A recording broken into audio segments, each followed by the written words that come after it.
بسم اللہ الرحمن الرحیم۔ السلام علیکم ویورز، آپ دیکھ رہے ہیں صراط مستقیم سعودی نیوز چینل۔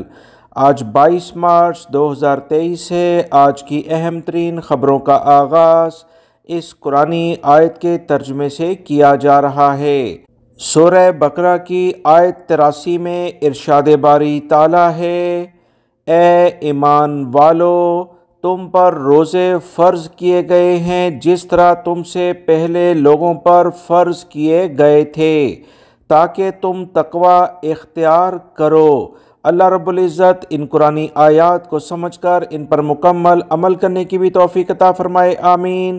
دوستو، آج کی ویڈیو میں کافی اہم معلومات ہیں، ویڈیو مکمل دیکھیے گا، لائک کر کے دیگر سوشل میڈیا چینلز کے ذریعے اپنے جاننے والوں سے شیئر بھی کیجیے گا۔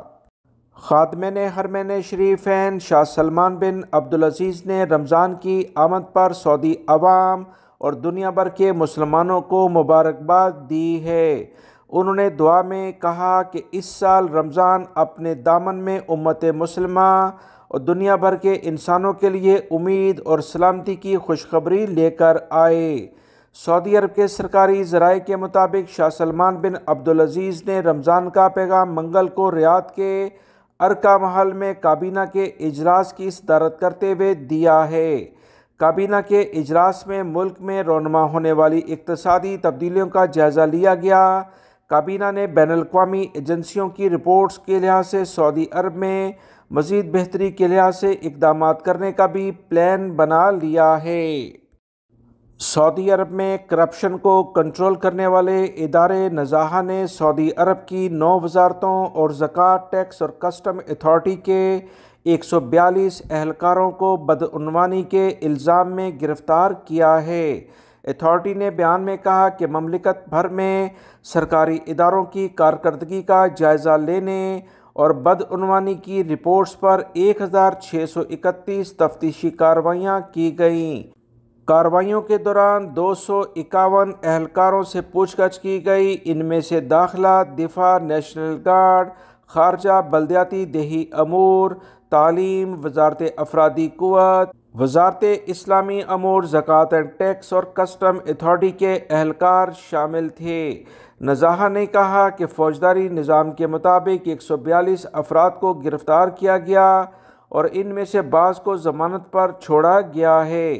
گرفتار شدگان رشوت، اثر و رسوخ کے ناجائز استعمال سے سعودی عرب میں غیر قانونی لیول پر رقم کی منتقلی اور جعلسازی کے الزامات کے لحاظ سے گرفتار ہوئے ہیں۔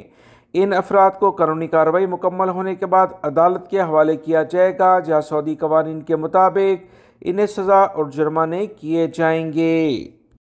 سعودی عرب نے ایک انتہائی اہم ایشیائی ملک کے ساتھ باقاعدہ معاہدہ کر لیا ہے، وہاں سے کارکنوں کو ملازمت کے لیے سعودی عرب میں لایا جائے گا۔